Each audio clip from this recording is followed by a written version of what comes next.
Hello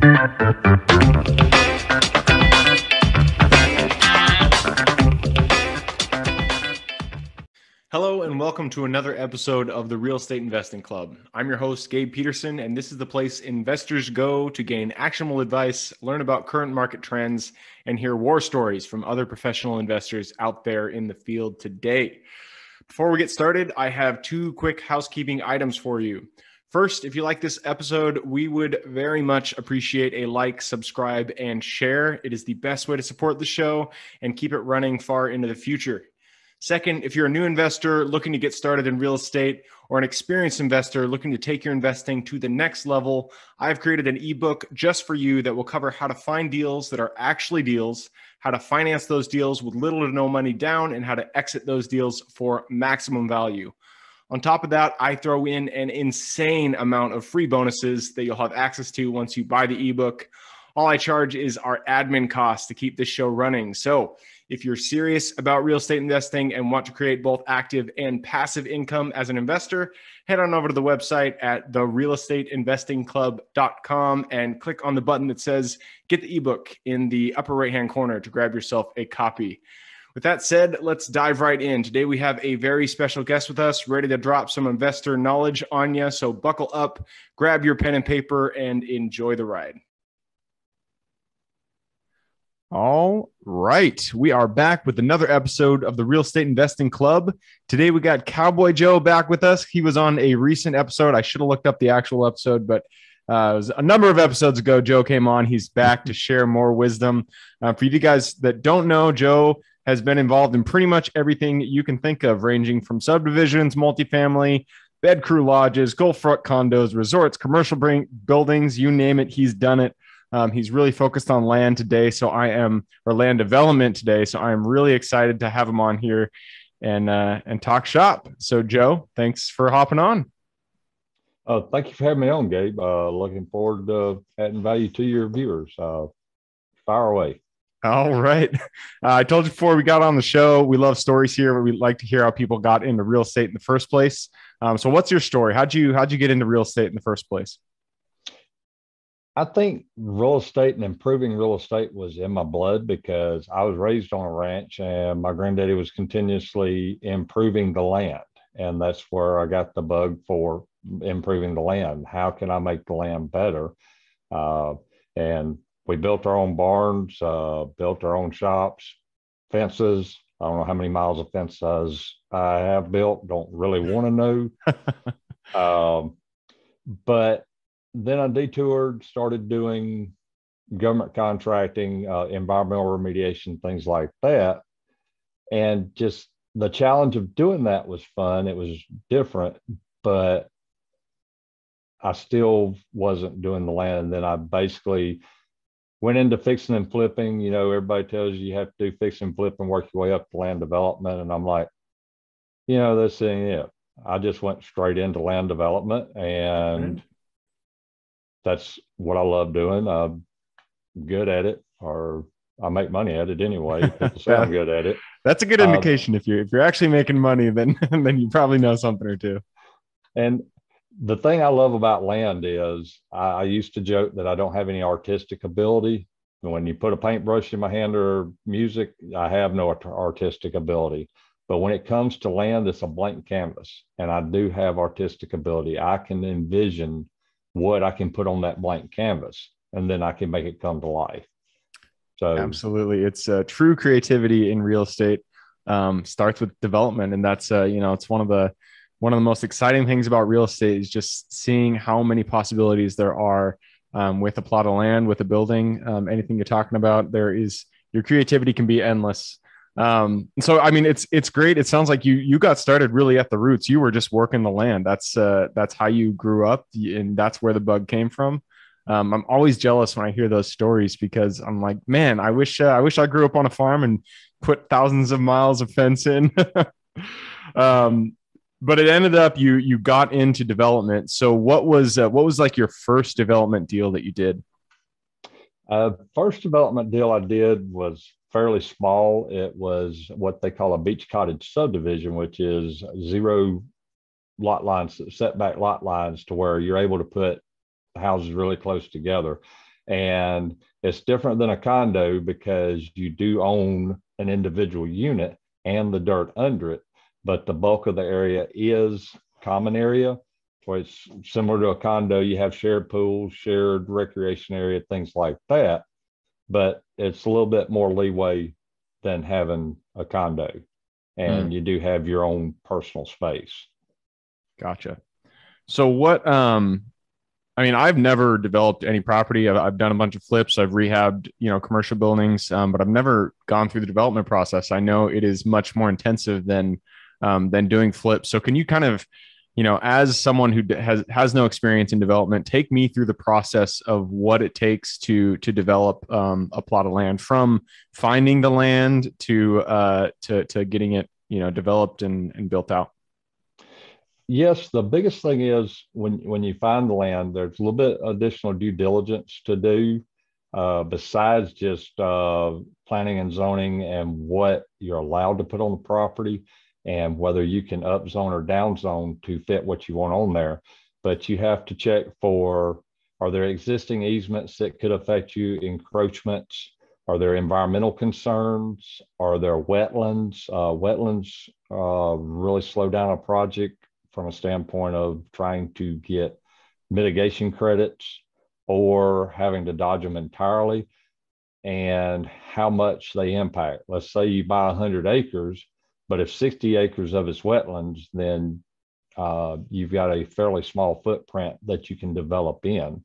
And then another thing that a lot of people overlook is whether or not there's an endangered species that could possibly be impacted by that development, because that creates a ton of slowdowns. Like in the area we Gulf Shores here, on the Gulf of Mexico, we have a white-footed beach mouse that is an endangered species that literally adds a year to a larger development's timeline on getting approvals. Oh, wow. Because you have to do studies and everything else. So just knowing that, if you don't know that and then you don't factor that in, it messes your carrying cost up, and you have to have very hard conversations with your equity partners and things like that if you tell them that you're going to be ready to build in a year and it's going to take 2 years. Yeah, absolutely. So the first step, well, I guess the first step is finding the property before. So how do you actually go about deciding where you're going to be developing? A couple of factors that I look at. One of the biggest is, where are the growth vectors? Which direction is the area growing in? I think most of your viewers have probably experienced small towns that they put a bypass in and a Walmart, and then all of a sudden the downtown's dead. It's like a ghost town, but the metropolis is forming around the Walmart and the bypass. That's growth vectors, knowing which direction the growth is heading in. And you want to be in front of the growth vectors, not behind the growth vectors, because behind the growth vectors, you're in an area that is deteriorating and property values are usually going down or staying stagnant. Versus if you get in front of the growth vectors, then you have a greater potential for appreciation and demand as well. Gotcha. And then another thing to look for is multiple disciplines. Like if the area is a one-trick pony, they have like just one industry and not multiple job industries. What's the potential of a downturn in that industry? Whereas if you have multiple industries, you have a better spread on your risk. Those are two of the biggest factors on location, on where you want to be. And then the next would be, what exactly you're putting in, what is needed in the area, and what's wanted in the area. Because you can provide something that's needed that nobody wants, and you're going to have a hard time selling it. And you can provide what's wanted, but if they don't really need it, you may have a hard time moving it as well. Yep, that makes absolute sense. So you look for, make sure that the area is growing, and then multi-industry. That makes a lot of sense, because if it's 100% vacation or travel oriented, then during the down seasons you're not going to have a lot of income. Makes a lot of sense. And then want versus need. That's a good distinction because I probably wouldn't have thought of that. If I had done my own project, you're looking for something that's both wanted and needed. How do you define that it is that, it meets both, fills both buckets? That's a good question. Nobody's ever asked me that one before. uh, a want would be like, I want to eat Whataburger every day, but is that something that I truly need? Well, from a health standpoint, I'd say I definitely don't need to do that every day. And then need would be like if you're building a travel center, gas. And that goes back to the multi-industry. If you're building a travel center, both trucks and cars, and like you just said, vacation rentals. If you're relying strictly on gas, if the economy gets bad, people may not go on vacation as much, so you won't have that demand. But you're still going to need supplies shipped around, and the trucking side, the demand for the trucking would be there. That is a need. The truckers need diesel because that's the only way they can move the product. Versus Gotcha. Gas would be a want.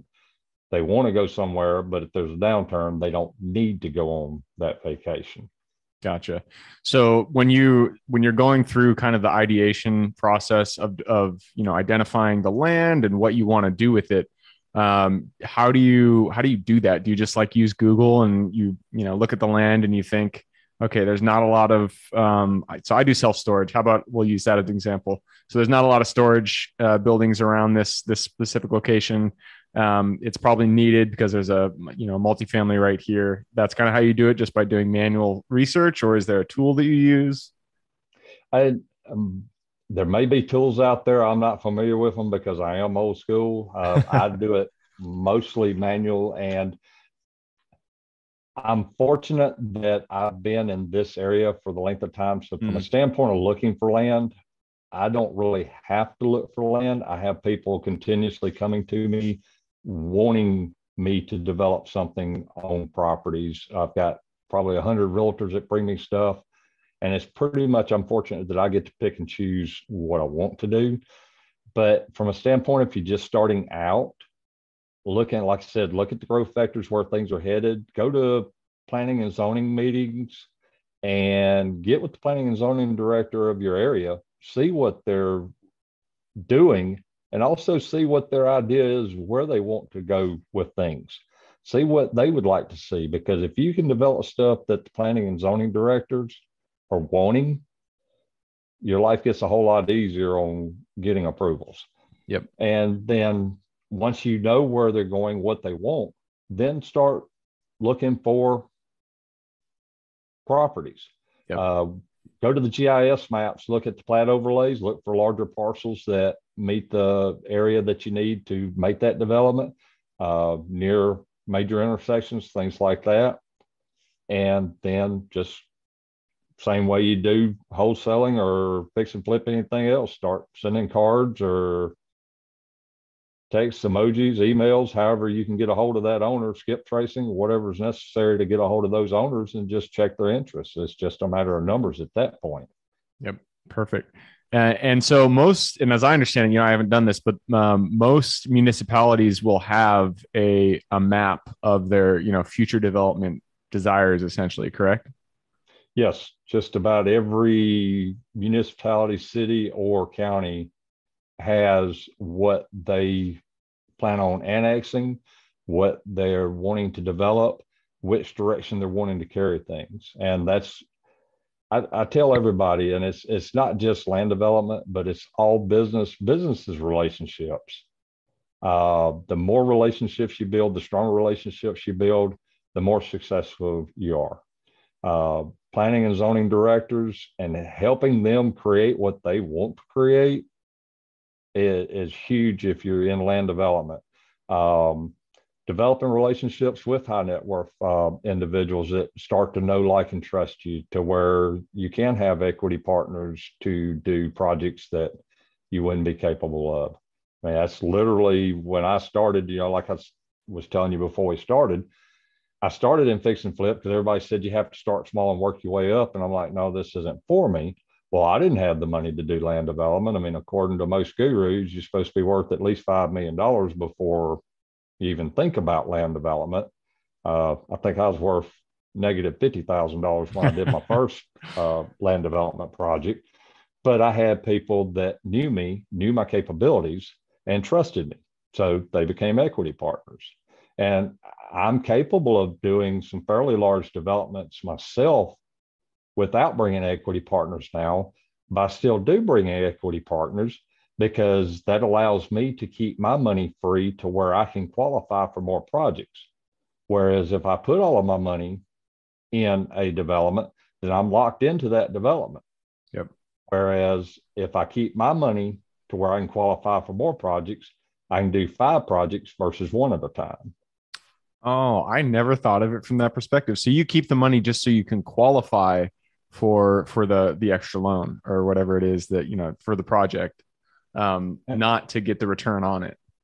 Exactly. Huh. Because Okay. I can take and let's just hypothetically, I give 40% to equity partners to be able to keep my money free.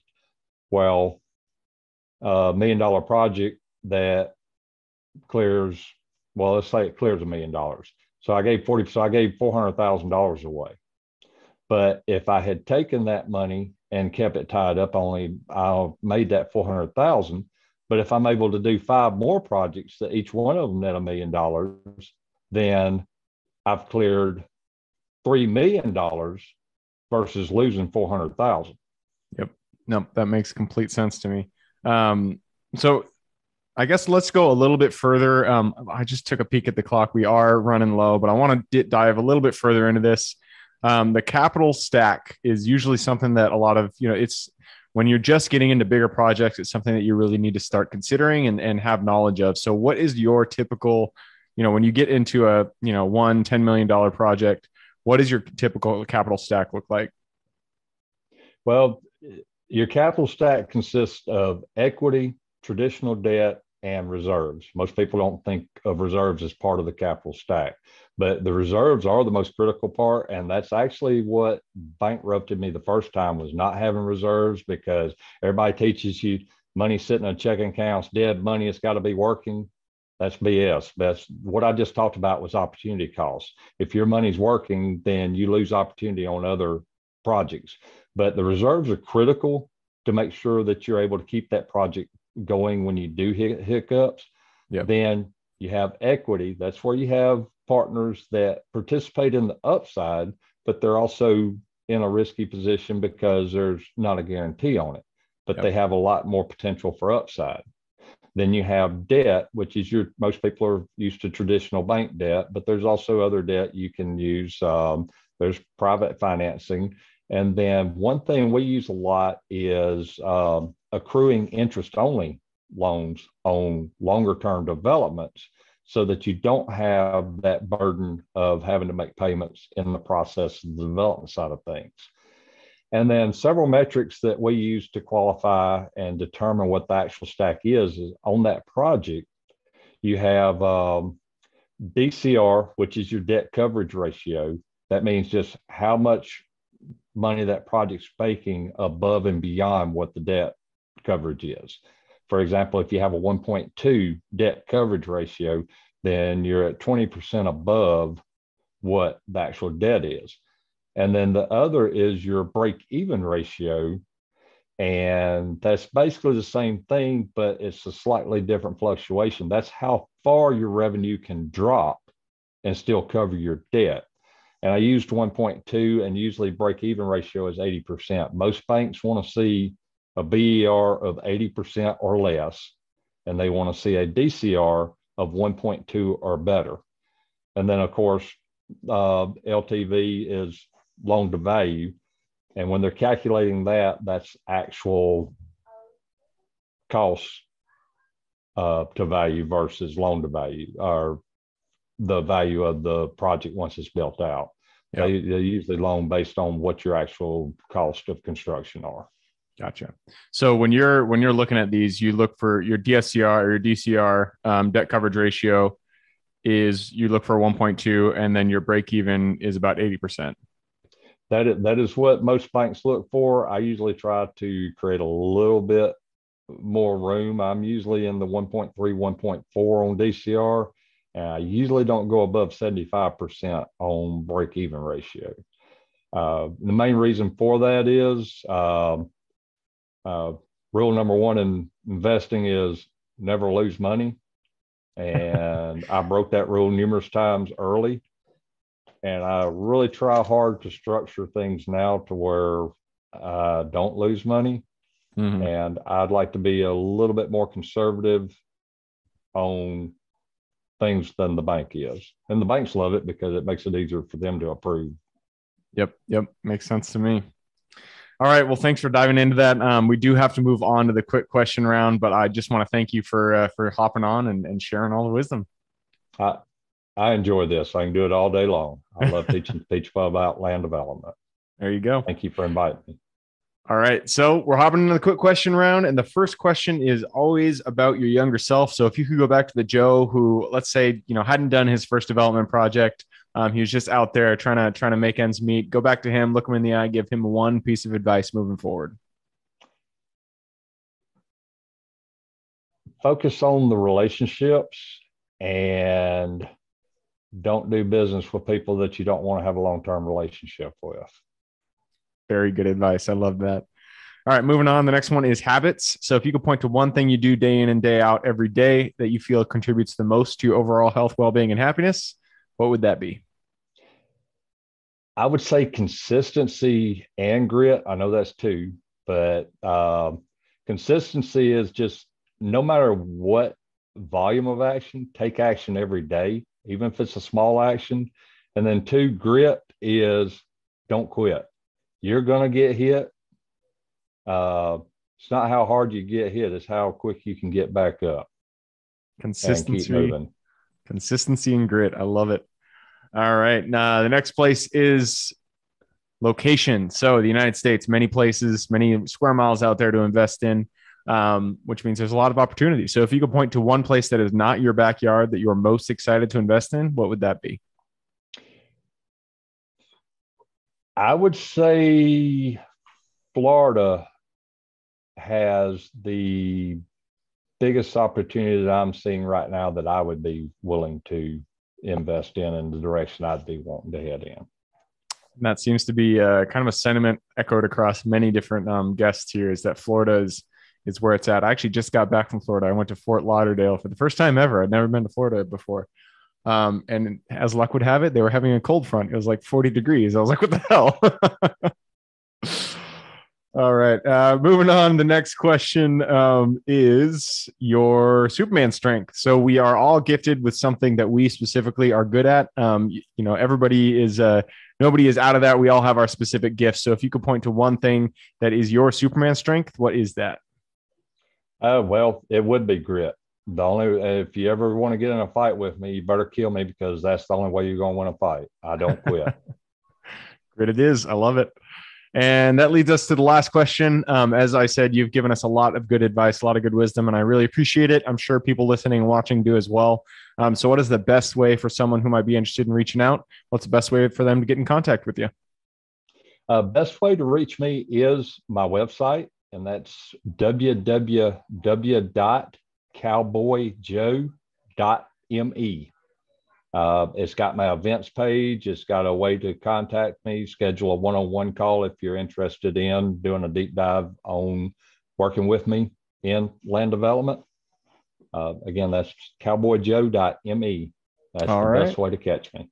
Perfect. Cowboyjoe.me. I will put that in the show notes. So if y'all want to get in contact with Cowboy Joe, just go ahead and click a little more in the description. It'll pull down the full description. In there, you can find Cowboys Joe URL. So, Joe, again, thank you very much for hopping on. It's been a pleasure. It has been a pleasure, Gabe. Thank you so much for inviting me. I look forward to each and every one of these. Absolutely. And for everybody who's here with us today, thank you guys for showing up. You are the reason we do this. So if you guys have any questions whatsoever, reach out to me, Gabe at therealestateinvestingclub.com. Other than that, hope you have a great week. Keep rocking real estate, and I look forward to seeing you on the next episode. Thank you for joining us for another episode of the Real Estate Investing Club. I hope you guys enjoyed the episode as much as I enjoyed putting it on, and we're able to pull some actionable advice that you can apply in your own investing today in the field. Before you go, we have a gift for you. If you're a new investor looking to get started or an established investor looking to invest, take your investing to the next level, I've created an ebook just for you, available on our website. This ebook will cover how I was able to create both active and passive income in real estate with very little money to start with. In it, I will address the 3 most often cited obstacles new and veteran investors run into by showing you how to find deals that are actually deals, how to finance a deal with little to no money down, and how to exit those deals for maximum value.